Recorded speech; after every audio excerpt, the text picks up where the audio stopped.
K T. സ്വാലിഹിലേക്ക് കൂടി പോകുകയാണ്. K T. Swaliha മലപ്പുറത്ത് നിന്നും ചേരുകയാണ്. കെ.ടി. സ്വാലിഹ, ആര്യാടൻ ഷൗക്കത്ത് എന്ന പേരിലേക്ക് നേതൃത്വം എത്തുന്നു. പക്ഷേ ആര്യാടൻ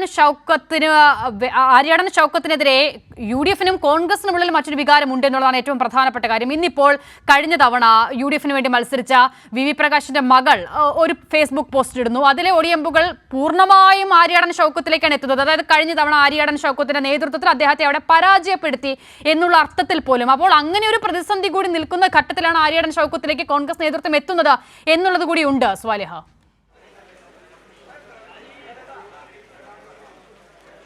തീർച്ചയായും ഔദ്യോഗിക പ്രഖ്യാപനം കാത്തിരിക്കുകയാണ്. ഞാനുള്ളത് ആര്യാടൻ ഷൗക്കത്തിൻ്റെ വീട്ടിലാണ്. പ്രവർത്തകരെല്ലാം, അദ്ദേഹത്തെ അനുകൂലിക്കുന്ന ആളുകളെല്ലാം തന്നെ നേരത്തെ തന്നെ ഇവിടെ എത്തി കാത്തു നിൽക്കുകയായിരുന്നു. ഇപ്പോൾ നേതൃത്വം വിളിച്ച് അദ്ദേഹത്തെ അറിയിച്ചു എന്നാണ് അല്പസമയം മുമ്പ് അദ്ദേഹം പറയുന്നത്. ഔദ്യോഗിക പ്രഖ്യാപനം വന്നതിന് ശേഷം മാധ്യമങ്ങളെ കാണാമെന്ന് അറിയിച്ചിട്ടുണ്ട്. അത് കാത്തു നിൽക്കുകയാണ്. ഇപ്പോൾ നമുക്കറിയാം, ദീർഘകാലമായി അദ്ദേഹം നിലമ്പൂർ നഗരസഭയുടെ ചെയർമാനായും നിലമ്പൂർ നേരത്തെ പഞ്ചായത്താകുമ്പോൾ പഞ്ചായത്ത് പ്രസിഡന്റായും ഒക്കെ പ്രവർത്തിച്ചിട്ടുണ്ട്. പിന്നീട് ആ നഗരസഭ തന്നെ കൈവിട്ടു പോകുന്ന സാഹചര്യമുണ്ടായി. PV അൻവറിനോടാണ് അദ്ദേഹം മത്സരിച്ച് തോൽക്കുന്നത്. 3.5 പതിറ്റാണ്ട് കാലം UDF-ന്റെ കുത്തകയായിരുന്ന, ആര്യാടൻ മുഹമ്മദിൻ്റെ കുത്തകയായിരുന്ന മണ്ഡലമാണ് UDF-ന് നഷ്ടമായിരുന്നത്. പിന്നീട് VV പ്രകാശാണ് മത്സരിച്ചത്. VV പ്രകാശ് 2700 വോട്ടിനാണ് 2021 പരാജയപ്പെടുന്നത്. ഈ ഒരു സാഹചര്യത്തിൽ കൂടിയാണ് വീണ്ടും സീറ്റിനായി അദ്ദേഹം ശ്രമിച്ചിരുന്നത്. ഇപ്പോൾ അനുകൂലമായ തീരുമാനം കോൺഗ്രസിൻ്റെ ഭാഗത്തു നിന്നുണ്ടായിരിക്കുന്നു. ഹൈക്കമാൻഡിൻ്റെ അറിയിപ്പ് കൂടി വന്നാൽ അറിയിപ്പ് കാത്തിരിക്കുകയാണ്. ഇപ്പോൾ പ്രവർത്തകരെല്ലാം, അദ്ദേഹത്തെ അനുകൂലിക്കുന്നവരെല്ലാം തന്നെ വലിയ ആവേശത്തിലാണ് ഇപ്പോഴുള്ളത്. ശരി, സ്വാലിഹ് പറഞ്ഞതുപോലെ കഴിഞ്ഞ തവണത്തെ 2700 വോട്ട്, അതാണ് ഏറ്റവും പ്രസക്തമായ കാര്യം. അങ്ങനെ നേരിയ ഭൂരിപക്ഷത്തിൽ UDF അവിടെ പരാജയപ്പെടുമ്പോൾ അതിന് ചരട് വലിച്ചത് ആര്യാടൻ ഷൗക്കത്താണ് എന്നൊരു വികാരം കോൺഗ്രസിനുള്ളിൽ, UDF-നുള്ളിൽ നിലമ്പൂർ കേന്ദ്രീകരിച്ച്, മലപ്പുറം കേന്ദ്രീകരിച്ച് ഉണ്ടായിരുന്നു എന്നുള്ളതാണ് ഏറ്റവും പ്രധാനപ്പെട്ട കാര്യം. സ്വാലിഹ, ഒപ്പം തന്നെ നഗരസഭയുടെ ഭരണവുമൊക്കെയായി ബന്ധപ്പെട്ട വിഷയങ്ങളിലും പലപ്പോഴും ആര്യാടൻ ഷൗക്കത്ത് ഇങ്ങനെ കോൺഗ്രസിനുള്ളിൽ നിന്ന് ചരടുവലികൾ നടത്തിയിട്ടുണ്ടെന്നുള്ള വികാരമൊക്കെ ഉണ്ട്. ഒരുപക്ഷെ അങ്ങനെ ഒരു സാധ്യത ഇത്തവണ കൂടി വന്നാൽ അതിനെ മറികടക്കാൻ നേതൃത്വത്തിനാകില്ല, പാർട്ടിക്കാകില്ല എന്നൊരു പൊതുവികാരമായിരിക്കണമല്ലേ ആര്യാടൻ ഷൗക്കത്ത് എന്ന പേരിലേക്ക് എത്തിച്ചത്. അതോടൊപ്പം തന്നെ ആര്യാടൻ ഷൗക്കത്തിനെ സംബന്ധിച്ചിടത്തോളം അൻവറിന് മേളിൽ ഉണ്ടാക്കേണ്ടിയിരുന്ന ഒരു ഹാൻഡ് ഓവർ ഉണ്ട്.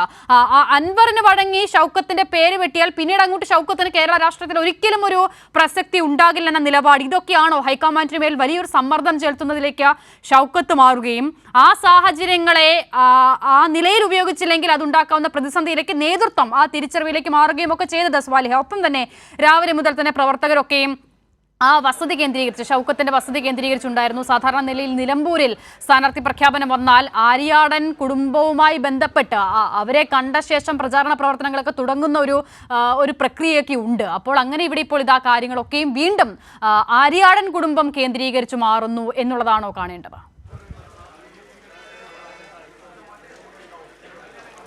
തീർച്ചയായും കോൺഗ്രസിൽ, മലപ്പുറം ജില്ലയിലെ കോൺഗ്രസിൽ ഇത്രമേൽ എതിർപ്പുള്ള മറ്റൊരു നേതാവ് വേറെ ആരുമില്ല. അത് ആര്യാടൻ ഷൗക്കത്ത് തന്നെയാണ്. പക്ഷേ അദ്ദേഹത്തെ മറികടന്ന് മുന്നോട്ട് പോകാൻ ഇപ്പോൾ കോൺഗ്രസിന് സാധിക്കാത്ത ഒരു സാഹചര്യമുണ്ട്. പ്രത്യേകിച്ച് നിലമ്പൂരിൽ വലിയ സ്വാധീനം അദ്ദേഹത്തിൻ്റെ കുടുംബത്തിനൊക്കെ ഉണ്ട്.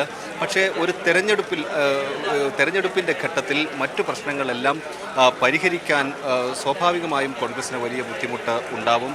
നമുക്കറിയാം, VV പ്രകാശിൻ്റെ ഒക്കെ പരാജയവുമായി ബന്ധപ്പെട്ട പാർട്ടിക്കകത്ത് വന്ന വിമർശനങ്ങളാണ് ഇന്ന് അദ്ദേഹത്തിൻ്റെ മകൾ വളരെ വൈകാരികമായി ഓർമ്മിപ്പിക്കുന്നത് നമ്മൾ കണ്ടത്.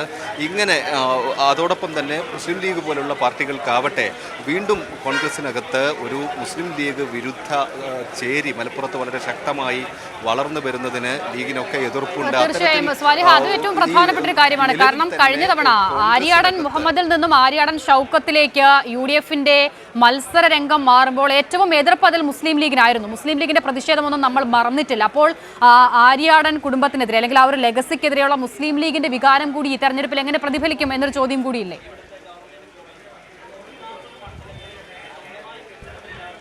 തീർച്ചയായും അതൊക്കെ നമുക്ക് അടുത്ത ദിവസങ്ങളിൽ മനസ്സിലാവും. ഇപ്പോൾ അല്പസമയം മുമ്പ് തന്നെ ഇവിടെ PV അബ്ദുൽ വഹാബ് MP ഉള്ളവർ അടക്കമുള്ളവർ നേരിട്ട് ഇവിടെ എത്തുന്നത്, ഈ വീട്ടിലേക്ക് എത്തുന്നത് നമുക്ക് കാണാൻ കഴിഞ്ഞിരുന്നു. ഇത്തരം പ്രശ്നങ്ങളെല്ലാം മാറ്റി നിർത്തി ഈ തെരഞ്ഞെടുപ്പിനെ നേരിടാൻ തന്നെയാണ് UDF പരമാവധി ശ്രമിക്കുക. കാരണം UDFന് ഇത് ജീവൻ മരണ പോരാട്ടമാണ്. ഈ മണ്ഡലം തിരിച്ചു പിടിക്കണമെന്ന ഒരു നിർബന്ധത്തിൽ UDF നേതാക്കൾ ഒന്നിച്ച് നിൽക്കുന്ന സാഹചര്യമുണ്ട്. ആ ഒരു അവസരത്തിൽ കൂടിയാണ് PV അൻവറിന്റെ ഒക്കെ ഭാഗത്ത് നിന്ന് ഇത്തരത്തിലുള്ള വിലപേശലുകളെല്ലാം ഉണ്ടാകുന്നത്.